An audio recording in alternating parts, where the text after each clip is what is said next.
Hello everyone. Earlier in the week, I posted an example test question that dealt with a respiratory alkalosis that was caused by hypoxemia.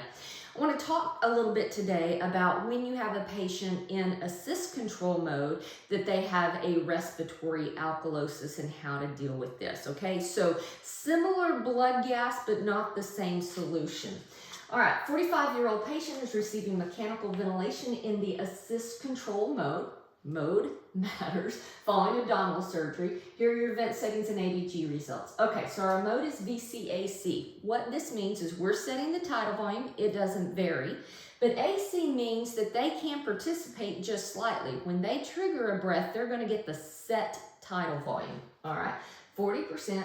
Set rate of 14, tidal volume 500. Again, I gotta assume 500 is correct because I'm not really given an height or a gender. Peep of 5, total respiratory rate is 30. Hold up, that's tachypnea, but this is AC mode, so 30 times a minute, they're getting that set tidal volume.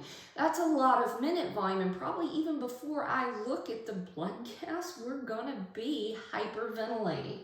We'll come over to the blood gas. We sure are. And remember, in the first of the week, I said, if you have a respiratory alkalosis, check for hypoxemia. And if they're hypoxemic, fix that first. Well, we look at this and no, they're not hypoxemic. So we are truly, that machine, because they're triggering excessively, is hyperventilating them.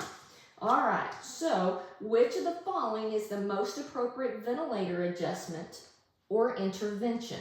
So here are the options. We can increase the rate to 18. That's not going to do anything in assist control. They'll probably still trigger 30 and we'll still have the same problem. Switch the patient to SIMV. This will most probably work. If we switch them to SIMV, then their spontaneous breaths are typically a little bit lower than the set tidal volumes. So that might work. Increase the tidal volume to 600. That's just going to move more minute volume, worsens the condition, or decrease the FiO2 to 30. Well, we don't have an issue with hypoxemia or over-oxygenation, so that's not it. So out of these 4 options, the only thing that's going to work is to switch the patient to SIMV. So if a patient is hyperventilating in assist control, you have about 3 different choices. Number 1, you can figure out why, like if they're hypoxemic or they have a fever or they're anxious, fix the underlying condition. The second thing you could potentially do is switch them to SIMV.